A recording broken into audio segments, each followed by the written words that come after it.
अस्सलाम वालेकुम ख़वातीन हज़रात, उम्मीद है कि आप सब लोग खैरियत से होंगे। मेरा नाम है नबील मुख्तार और आप देखें मेरे यूट्यूब चैनल। तो आज हम बात करेंगे, आजकल बहुत टॉप पर और हिट पर जा रहे हैं हमारे अरशद नदीम भाई, जिन्होंने वाकई बहुत कमाल का काम किया है और ओलंपिक रिकॉर्ड के साथ साथ गोल्ड मेडल भी जीता है।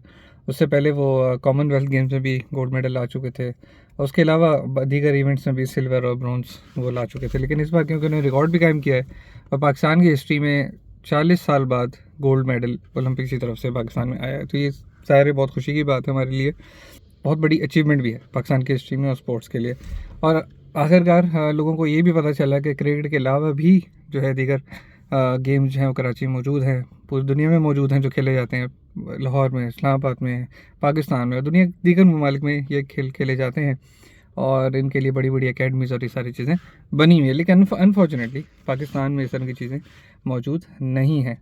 तो भाई हमारी आवाम जो थी वो बहुत खुश हुई, उन्होंने इसको लाइव भी देखा, रेडियो पे भी सुना और उन्होंने काफ़ी जो है वो महसूस भी हुए इस प्रोग्राम को लेकर। उसके अलावा दीगर पॉडकास्ट में भी अरशद नदीम भाई आए और उन्होंने सारी चीज़ें बताई हैं कि उनकी डाइट क्या थी, खेला कैसे, ये सब कैसा था। तो मुश्किल वक्त उन्होंने बहुत देखा है।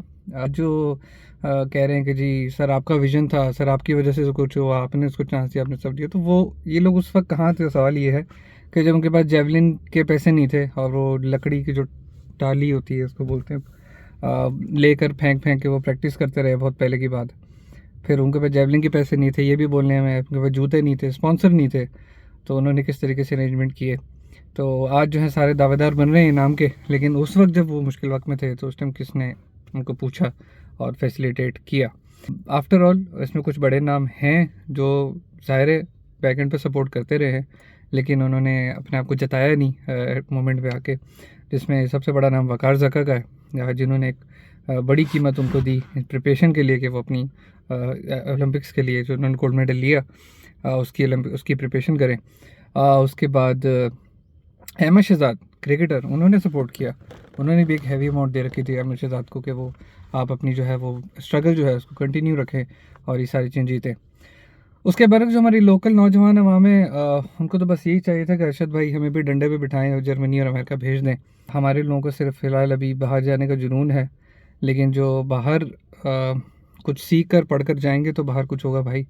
अगर ऐसे ही चले गए डंडे पे बैठ के तो फिर डंडा ही आपका मुकद्दर होगा। पाकिस्तान में भी डंडा, बाहर भी डंडा, और बाहर का डंडा थोड़ा सख्त होता है। पाकिस्तान में जो आपको डंडा है खैर वो भी आपको सख्त ही है लेकिन यह है कि आपकी दाल बाहर भी नहीं गलेगी। और उसके अलावा भी दीगर बाहर की मुश्किलात अलग हैं, इस्लामोफोबिया, मुस्लिम्स के ख़िलाफ़ जितनी भी सारी चीज़ें हैं, जो कंट्रोवर्सीज़ हो रही हैं वो हैं। उसके अलावा यार कल्चरल इश्यूज़ बहुत ज़्यादा हैं, जेंडर्स के बहुत ज़्यादा मसले हो गए हैं। आपका बच्चा आपको कल 18 साल के ऊपर जब होगा आपको बोलेगा जी मुझे तो आपका बेटा आपको बोलेगा जी मुझे लड़का पसंद है, मेरे लड़के से शादी करवाएं। आप कुछ नहीं कर सकते, वहाँ के लॉज जो हैं उस लड़के को प्रोटेक्ट करते हैं और कहते हैं कि जी आपके माँ बाप कुछ भी बोलें, अगर लड़के को लड़का पसंद है, लड़की को पसंद है, तो वो कर सकते हैं, शादी कर सकते हैं, साथ रह सकते हैं, कुछ भी कर सकते हैं। आप as a Muslim mother, father, parent कुछ नहीं कर सकेंगे अपने बेटे का। सो ये कुछ अलार्मिंग सिचुएशन है। बाहर जाके मूव होंगे तो सारी चीज़ें ये फेस करनी पड़ेंगी एट द पॉइंट। शुरू शुरू में हर चीज़ अच्छी लगती है। एनीवेज हर किसी के साथ भी ऐसा नहीं होता। कुछ लोग हैं जो अपना पूरा अपने बच्चों पे कंट्रोल और अपना सारा जो घरेलू इंतज़ामात हैं उनको मैनेज करके अच्छा चलते हैं, तो वो सब चीज़ें संभाल लेते हैं।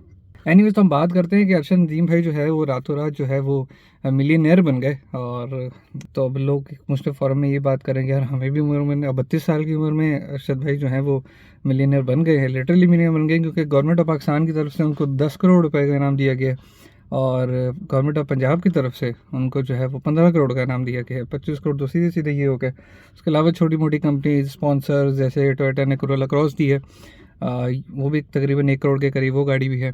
तो ऐसा करके दीगर बहुत सारी जो इनामात हैं उनकी बारिश चल रही है। कुछ रियल स्टेट वाले उनको कुछ प्लॉट्स दे रहे हैं, कुछ घर दे रहे हैं, कुछ डिफरेंट किस्म के वाउचर्स दे रहे हैं। तो इस तरह की चीज़ें चल रही हैं। अब लोग ये डिस्कस कर रहे हैं कि जी हम 32 साल के हैं तो हम क्यों नहीं कर सकते, जब वो डंडा पहन के कर लिए तो हम क्यों नहीं कर सकते। तो भाई तो उन्होंने जो एक मुश्किल वक्त देखा था और वो फिर उस पर डटे रहे, कंसिस्टेंट रहे अपनी परफॉर्मेंस पे, अपनी प्रैक्टिस पे, तो आज ही उनको इसका फल मिला है।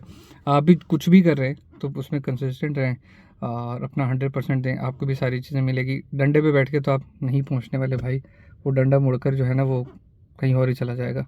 अगर आप भी आज किसी स्पोर्ट्स में लेट्स सपोज आप स्नूकर अच्छा खेलते हैं, कैरम अच्छा खेलते हैं, जेवलिन अच्छी करते हैं, डिस्कस थ्रो अच्छी करते हैं, रनिंग अच्छी करते हैं, आप रनर बहुत अच्छे हैं, डू ये प्रैक्टिस, रीच आउट करें ऐसे लोगों को जो आपकी हेल्प कर सकते हैं। अगर आप बैकवर्ड एरिया से हैं या अगर आप खुद वेल सेटल्ड हैं तो आप खुद से पैसे जमा करें और कोशिश करें कैसे स्पोर्ट्स में आगे जाएं और वहाँ जाकर सारी चीज़ें वही मुल्क का नाम रोशन करें, अपना नाम रोशन करें, माँ बाप का नाम रोशन करें और ये सारी चीज़ें हासिल करें। तो इस तरीके से ही मिलियनर बना जा सकता है।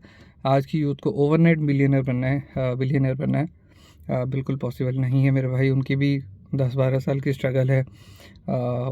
बज़ाहिर तो डंडा ही फेंक रहे हैं, लेकिन ये डंडा आप लोग नहीं फेंक सकते, हम नहीं फेंक सकते ना। मेरे अंदर ये स्किल है ना आपके अंदर स्किल है। जब तक हम इसके लिए एफर्ट नहीं करेंगे, जब तक हम ये करना नहीं चाहेंगे, जब तक हम सीखेंगे तो हमसे ये नहीं होगा। इसी तरीके से भाई आज के नौजवान के लिए ये मैसेज है कि स्किल्स सीखें, बहुत अच्छे कंप्यूटर स्किल्स सीखें, बिज़नेस स्किल्स सीखें, काम करें, बिज़नेस करें, डेवलपमेंट करें चीज़ों की, अपने आप को कंटिन्यूसली ग्रो करें, तो ही जो है आप किसी ऐसे मकाम पे पहुंच पाएंगे जहाँ आप मिलियनर बन जाते हैं। एक मिलियनर वो होता है जो इंसान काम कर करके जो है वो एक अमाउंट जो है हासिल करता है। दूसरी तरफ ये होता है कि आप स्ट्रगल करते रहते हैं, फिर आपको इनाम के तौर पे आखिर में बहुत बड़ी अमाउंट मिलती है। और दीगर पहले भी इस तरह के बहुत एथलीट्स हैं, बहुत सारे स्पोर्ट्समैन हैं, बहुत सारे गुलकार हो गए, एक्टर्स हो गए, सिंगर्स हो गए, इनको भी बहुत सारे इस तरह के और इस तरह के इनामात मिले हैं जिन्होंने नाम रोशन किया दुनिया भर में। तो आप भी इसी तरह कर सकते हैं, अपने टैलेंट को पॉलिश करें और उस पर डटे रहें। ठीक है, दुनिया की बातों में ना आए, लोगों की बातों में ना आए, कौन क्या कह रहा है इसको सोचने की ज़रूरत नहीं है। अपने काम पे तवज्जो रखें और ये सारी चीज़ें करें, आप इंशाल्लाह मिलियन में बिलियनर एक ना एक दिन ऐसे बन जाएंगे। आखिर में ये मैसेज अरशद भाई को भी है, और अगर कोई बिजनेसमैन सुन रहा है, कोई बिजनेस स्ट्रेटेजिस्ट सुन रहा है, तो please reach out to Arshad भाई। और उनका कितना अमाउंट मिला है तो उनको बोलें कि कहीं किसी वाइज जगह पे उसको इन्वेस्ट करें, अपनी सस्टेनेबल ग्रोथ के लिए कोई डेवलपमेंट करें, कोई बिज़नेस सेटअप करें जो उनकी आगे फ्यूचर में काम कर सके। वो अगेन फिर जिस तरह बाकी दीगर एथलीट्स की तरह हुआ था आखिर में कि वो डिपेंडेंट थे गवर्नमेंट की एड पे और इनके इलाज करने के भी पैसे नहीं थे, लेकिन माजी में उनको भी इनाम मिले, उनको भी मेडल्स मिले, बावजूद उसके आखिर उनके पास कुछ नहीं था। तो प्लीज़ अगर कोई ऐसा बंदा सुन रहा है मेरी बात तो please reach out to him. अभी तो खैर बहुत सारे लोग उनको चिपके हुए हैं, बहुत सारे लोग मेरे ख्याल में ऐसे भी होंगे जो गलत गाइड भी करेंगे, क्योंकि ज़ाहिर है हसद करने वाले, जेलस होने वाले लोग भी मौजूद होते हैं, दुश्मन भी होते हैं, तो ये सारी चीज़ लोग भी मौजूद होते हैं।